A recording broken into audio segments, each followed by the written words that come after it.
Je vous salue. Nous sommes le lundi 20 janvier 2025. Je vous ai annoncé hier qu'un événement historique de très grande importance aurait lieu aujourd'hui à Paris. Quel est cet événement?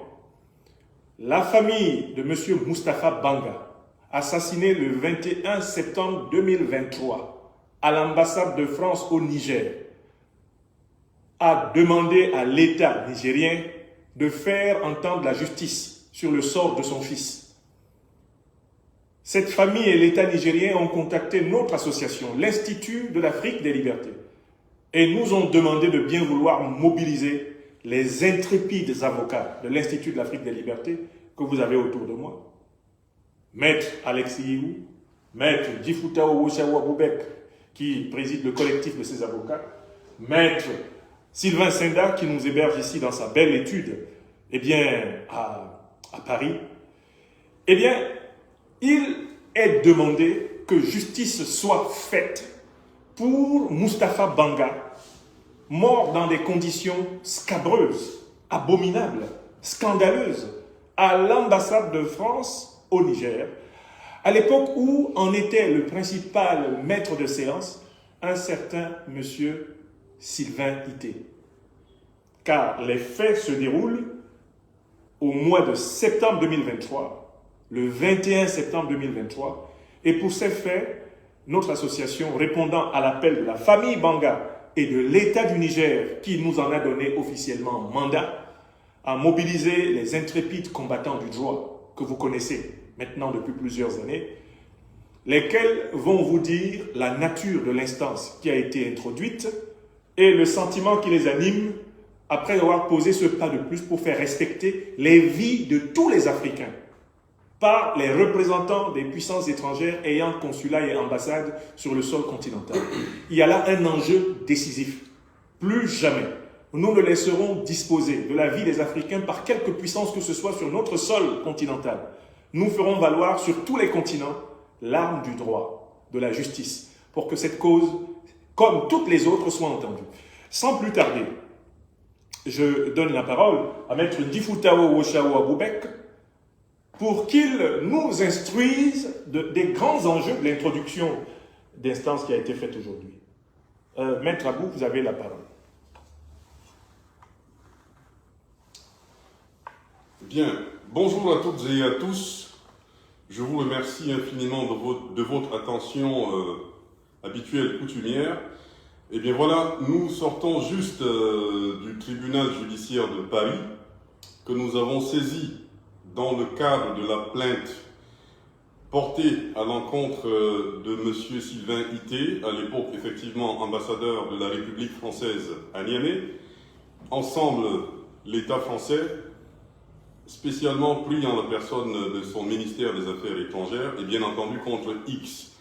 Donc, nous avons été contactés, naturellement, par la famille de Banga Moustapha, ce jeune ressortissant nigérien assassiné atrocement dans l'enceinte de l'ambassade de France à Niamey.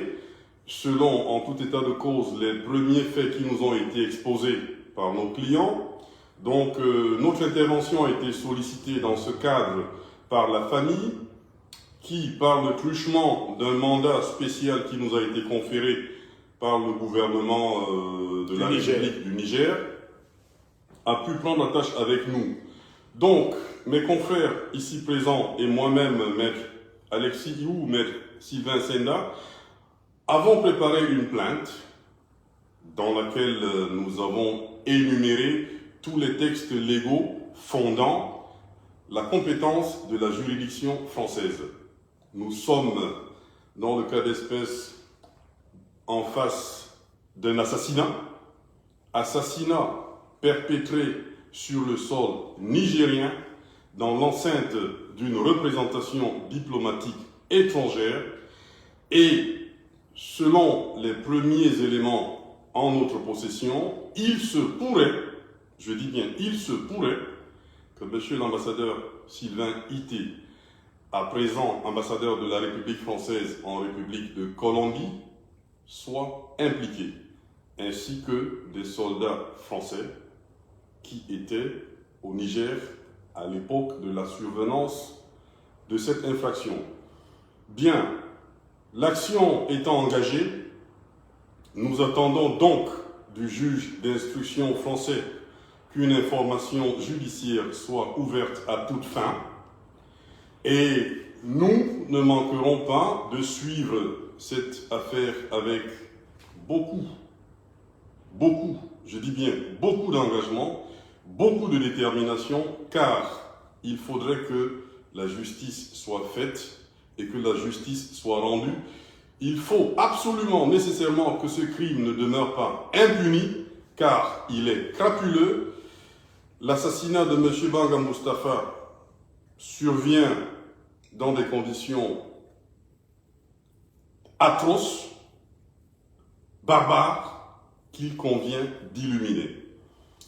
Le juge d'instruction étant saisi, je tiens tout particulièrement à adresser à M.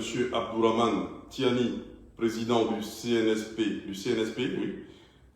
chef de l'État de la République du Niger, nos sincères remerciements pour la confiance qu'il nous a accordée dans le cadre de ce dossier dont son gouvernement a bien voulu nous confier. Et je laisse ici le soin à mes deux confrères de dire un mot. Tout d'abord, quant à la compétence de la juridiction qui a été saisie, notamment la juridiction française, et ensuite, quant à la situation de la veuve et de la famille de M. Banga Moustapha. Je vous remercie. Alors, très bien. Maître Alexis, vous avez la parole. Oui, merci, professeur. Je crois que mon confrère a dit l'essentiel et Maître Sylvain Senda, qui est un grand pénaliste aussi, complétera cette analyse. Moi, je voudrais juste, je ne vais pas m'engager sur le plan du droit, mais je voudrais tout simplement expliquer à chacun de vous que l'Afrique a été toujours considérée comme un terrain de jeu pour les Occidentaux. Ils y viennent et ils font ce qu'ils veulent et ils s'en vont. Ils commettent des crimes, ils commettent des délits et ils ne sont jamais punis. Cette époque est révolue. C'est clair. Cette époque est révolue, on ne le dit pas seulement, mais nous nous sommes engagés à les poursuivre, où qu'ils soient, qui qu'ils soient. Il peut être président de la République, il peut être ministre, il peut être simple fonctionnaire. Mais plus personne ne fera en Afrique ce qu'ils ont toujours fait jusqu'à... On a subi 600 ans quand même de situations dramatiques. Le peuple européen, vous savez, c'est le peuple le plus barbare. Ce n'est pas moi qui le dis. Hein. C'est Nicolas Sarkozy, c'est pas vous, mec. C'est pas moi qui le dis. Mais pourquoi il dit ça? La Première Guerre mondiale, ce n'est pas les Africains. La Deuxième Guerre mondiale, ce n'est pas les Africains. Toutes les guerres qui ont eu lieu, même avant la Deuxième Guerre mondiale, ce n'est pas les Africains. Chez nous, on est un peuple pacifique. Même les guerres qui se passent en Afrique, c'est allumé par eux et c'est eux qui les soutiennent. Alors vous voyez, en Afrique, les Européens, particulièrement les Français, puisque c'est eux qui sont nos colonisateurs, ils ont toujours agi dans toute impunité. Et ce crime qui vient d'être commis est un crime de trop. Il faut que justice soit faite et nous y mettrons tous les moyens pour que M. Sylvain Ité soit condamné. Et il sera condamné. C'est un crime. Je ne vois pas, enfin, à l'analyse du dossier, je ne vois pas comment il peut y échapper. Dans tous les cas, il est concerné. C'est lui le chef de la diplomatie. Si ce n'est pas lui, de la mission diplomatique, si ce n'est pas lui directement, il emporte quand même la responsabilité. C'est pour cela que on peut remercier, comme l'a fait tout à l'heure, on doit remercier, comme l'a fait tout à l'heure mon confrère, l'État nigérien, et particulièrement le président de la République. Sachez que vous nous faites confiance et nous allons vous rendre cette confiance-là. Ceci est valable pour le Mali, ceci est valable aussi pour le Burkina. Merci à vous. Nous sommes derrière le professeur, le grand combattant d'Afrique, et nous resterons toujours derrière lui. Pour ceux qui ont des doutes, pour ceux qui sont des détracteurs du professeur, c'est que vous êtes en retard encore de quelques siècles. Rattrapez-vous avant que ça ne soit trop tard. Merci. Merci. Très bien. La parole est maintenant à Maître Sylvain Senda qui nous accueille dans sa merveilleuse étude que nous avons découverte d'ailleurs avec beaucoup de bonheur et qui va nous dire le sentiment qui l'anime à ce moment précis, eh bien, à ce moment précis de l'introduction de cette instance historique contre un ambassadeur de France en exercice, contre l'État français, appelé à répondre de la mort dans des circonstances scabreuses, macabres, eh bien, d'un citoyen africain. Vous avez la parole, cher maître. Merci, professeur. Alors, c'est un dossier assez important. Nous sommes là, le collectif, pour la défense des intérêts des partis civils et aussi de l'État nigérien. La saisine du juge, du doyen des juges d'instruction du tribunal judiciaire de Paris est une saisine qui est légalement fondée. Alors, M. Banga Moustapha, 34 ans, agent de sécurité de la société Gadget, qui travaillait au sein de l'ambassade de France au Niger pour assurer la sécurité des lieux de cette ambassade-là.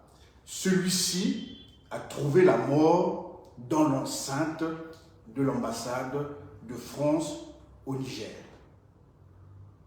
sous l'autorité de M. Sylvain Igué.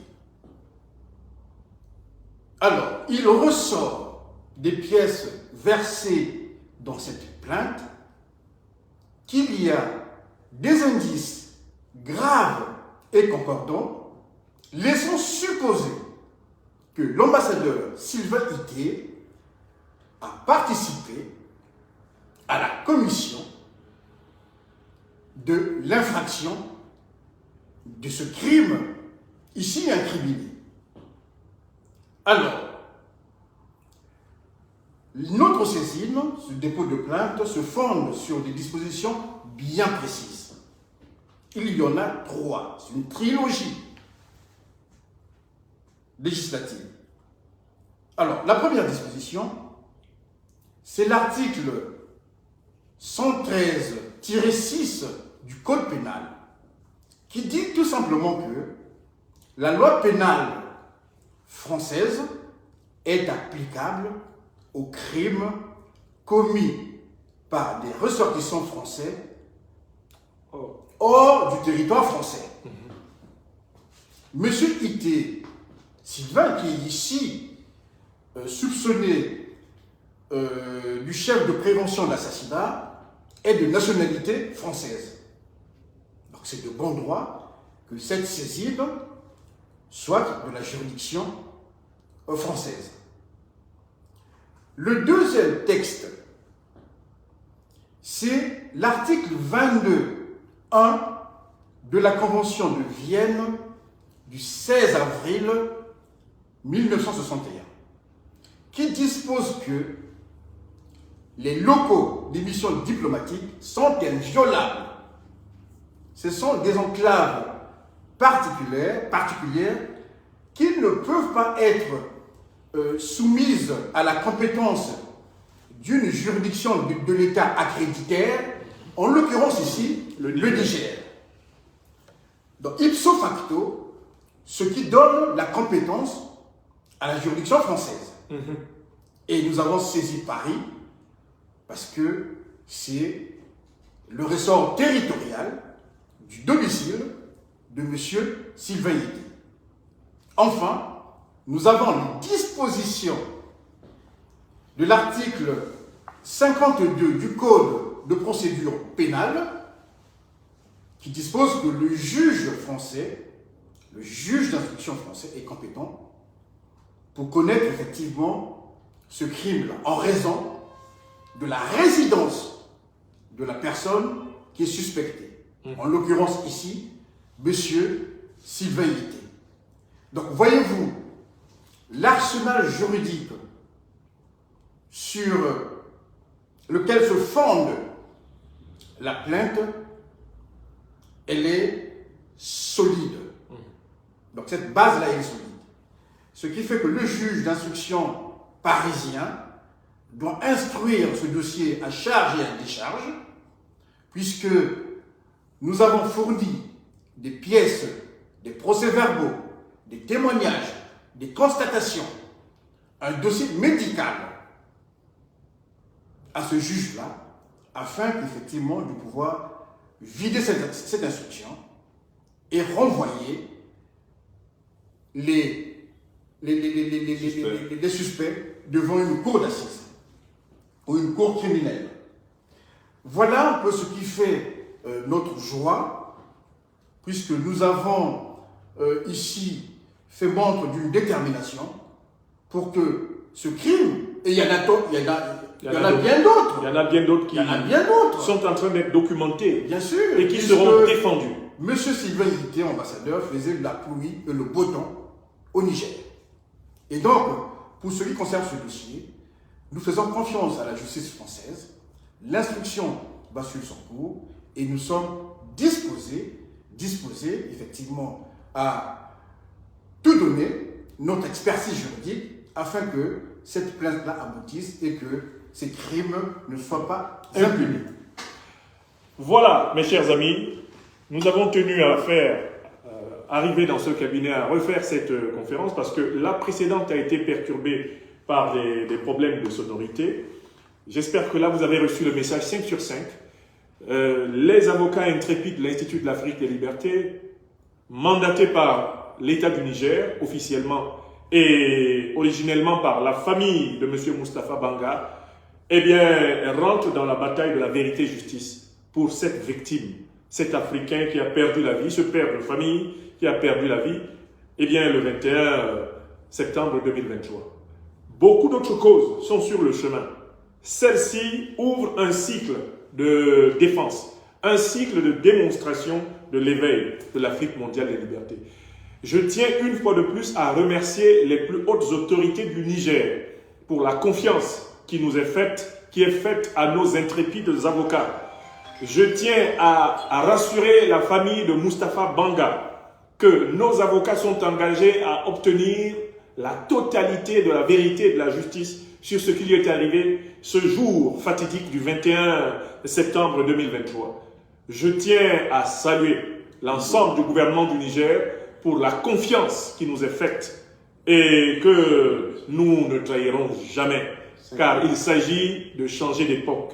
Les Africains du monde entier seront désormais pleinement respectés dans tous les systèmes juridiques où ils sont représentés par d'intrépides avocats de cette qualité.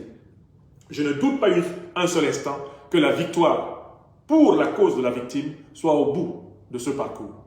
Nous vous remercions et nous vous demandons de rester à l'écoute, car alors là s'ouvre un feuilleton à plusieurs rebondissements. Mais notre détermination est totale. Voilà l'événement que je vous annonçais pour aujourd'hui à Paris. Je vous disais qu'il y aurait un grand événement pour l'Afrique des libertés, c'est la défense d'une victime innocente, la défense d'un Africain atrocement assassiné, il y a maintenant bientôt 2 ans, eh bien, dans l'enceinte de l'ambassade de France au Niger. Vérité et justice pour lui, solidarité avec toutes les autres victimes.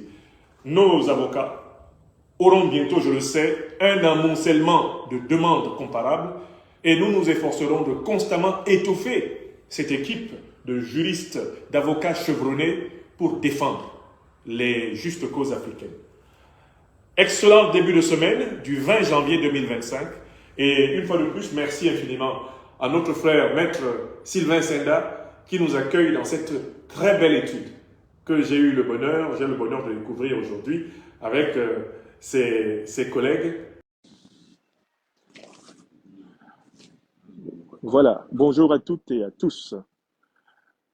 Nous nous adressons à vous en compagnie du collectif des avocats de l'Institut de l'Afrique des Libertés depuis le tribunal judiciaire de Paris. Nous sommes le lundi 20 janvier 2025. C'est le tribunal judiciaire. Nous sommes dans ces lieux pour un événement solennel. c'est l'introduction d'une plainte avec constitution de partie civile pour la famille d'un citoyen burkinabé et nigérien assassiné en septembre 2023 à l'ambassade de France au Niger, à l'époque où cette ambassade était dirigée par M. Sylvain Ité, actuellement ambassadeur de France en Colombie. Il faut savoir que en septembre 2023, M. Moustapha Banga a été tué manifestement dans l'enceinte de l'ambassade de France, comme le signale sa famille, qui a contracté non seulement les autorités nigériennes pour s'en plaindre, mais également notre association, l'Institut de l'Afrique des Libertés. Avec donc la demande de la famille et de l'État du Niger, nous avons constitué les avocats que voici, afin qu'ils défendent la cause de cet infortuné, parce que les circonstances terribles dans lesquelles il a trouvé la mort sont inacceptables et méritent d'être réparées, d'être condamnées, d'être jugées. Aujourd'hui même, donc, avec Maître Ndjifutao Woshawa Boubek, qui est à ma gauche, Maître Alexis Hou et Maître Senda Kovossi, eh bien, nous sommes venus à remettre à la justice française ce dossier qui concerne, bien sûr, le premier responsable consulaire de l'ambassade de France au Niger à cette date, M. Sylvain Ité, mais plus largement l'État français qui doivent eh bien, rendre justice à cet employé d'une compagnie de sécurité qui, le 21 septembre 2023, a manifestement trouvé la mort dans cet espace. Mais le dossier étant entre les mains des spécialistes du droit, je voudrais leur donner la parole pour qu'ils vous expliquent de quoi il s'agit. Maître Ndjifutao, allez-y. Merci. Bonjour à toutes et à tous. En effet, nous sommes ici dans les locaux du tribunal judiciaire de Paris. Mes confrères maître Alexis Him et maître Sylvain Senda, moi-même. Donc, nous venons à l'instant de déposer l'acte saisissant la juridiction d'instruction au sein de la juridiction française dans le cas de l'assassinat de M. Moustapha Banga, ressortissant nigérien et burkinabé, assassiné en date du 21 septembre 2003. Voilà. Donc, je voudrais tout d'abord rendre un hommage à Madame Veuve Banga, qui certainement nous regarde ou nous regardera. Je voudrais également, par le biais de cette communication, adresser nos salutations les plus distinguées à M. Abdourahmane Tiani, chef de l'État, président du CNSP, qui a eu l'insigne honneur de nous recevoir dans le cadre d'une audience qui nous a été accordée. Nous lui avons, à l'occasion de cette audience, indiqué que nous nous engagerons aux côtés de toutes les causes justes qu'il voudra bien nous confier en vue de défendre les intérêts tant du peuple nigérien que de l'État nigérien. Donc, dès aujourd'hui, la justice française vient d'être saisie dans le cadre de cet assassinat. Il faut tout de même indiquer que M. Moustapha Banga a été assassiné dans des conditions atroces, selon ce que révèle le dossier, le rapport du médecin légiste. Et voilà, maintenant, l'affaire est entre les mains de la justice française et les potentiels suspects qui ont participé à cet assassinat atroce devront répondre de leurs actes devant la justice française. De toutes les façons, je vous réitère, au nom de mes confrères ici présents et moi-même, notre engagement dans ce dossier, notre présence aux côtés des parties civiles, notamment les membres de la famille de M. Banga. Nous ne manquerons pas de les en aviser très opportunément.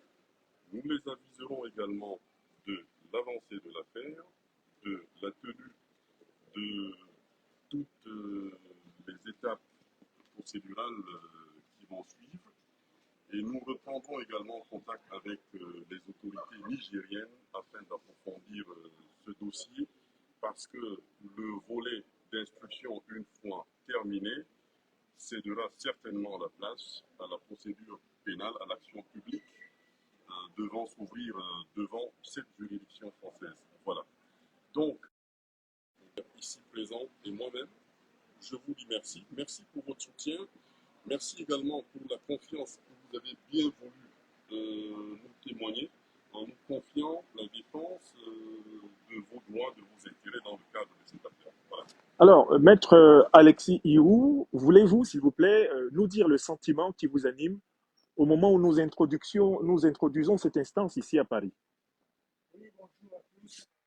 Je crois que la plupart des gens qui nous regardent nous connaissent déjà. Ils savent que cette équipe choc est pour que déterminer le combat que nous menons avec notre frère, le professeur Fontaine-Moussi. Mon confrère a dit l'essentiel en ce qui concerne la procédure. Je ne vais pas reprendre ce qu'il a dit. Tout à fait. Je voudrais juste dire aux gens que la confiance que l'État nigérien nous fait et la famille de Moustapha Banga est louable. Pourquoi? Parce que peut-être que certains penseraient que nous n'avons pas suffisamment la poigne pour faire une telle procédure. Je vais leur dire, on n'est plus que jamais déterminé et engagé, y compris au péril de notre vie, à ne plus rien laisser passer. Que ce se passe chez nous. Les crimes contre les Africains, Les crimes que se passent sur le territoire. Ils ne seront plus impunis, c'est terminé. Ne resteront plus impunis. Donc, nous sommes là et nous serons là pour défendre toutes les causes de tous les pays. On a commencé par le Niger, mais ça peut aller ailleurs aussi. Merci. Merci beaucoup, Maître. Maître Sylvain Senda, vous avez la parole. Quel est le sentiment qui vous anime au moment où commence cette procédure pour que vérité et justice soient rendues au citoyen Moustapha Banga, assassiné apparemment dans l'enceinte de l'ambassade de France un 21 septembre 2023? Alors, je suis pleinement satisfait du dépôt de cette plainte. Il faut dire que nous venons ici pour assurer, défendre les intérêts des parties civiles, de la famille de M. Moustapha Banga, un jeune homme qui a 34 ans. À 34 ans. 34 ans, qui était agent de sécurité dans la société Gadnet. Absolument. Qui assurait donc effectivement la sécurité au sein de l'ambassade du Niger, de France au Niger. Alors, ce dépôt de plainte s'est fait sur la base effectivement de 3 dispositions. La première disposition, donc c'est l'article 113-6 du Code pénal, qui dispose que les dispositions pénales sont applicables aux crimes commis hors du territoire français par tout citoyen français. Et donc, au regard de la nationalité ici, la saisine du juge d'instruction est justifiée. Alors, la deuxième disposition,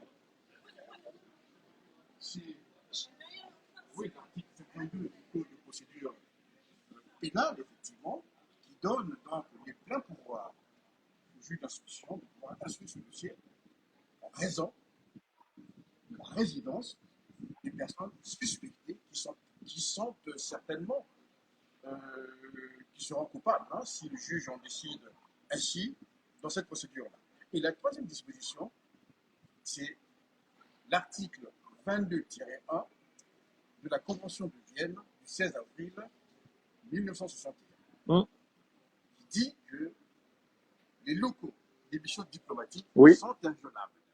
Et ce sont des enclaves particulières qui ne peuvent pas être soumises effectivement à la juridiction de l'État créditaire, ici en l'occurrence c'est le Niger, et donc la saisine de la juridiction parisienne en raison du lieu où réside M. Ité, donc dans les faits de la plainte qui a été déposée, il y a des indices graves et concordants qui laissent supposer que celui-ci aurait participé à la commission de cette infraction, puisqu'il est dit qu'il a donné des ordres, des instructions à tue-tête pour effectivement que cet assassinat soit commis.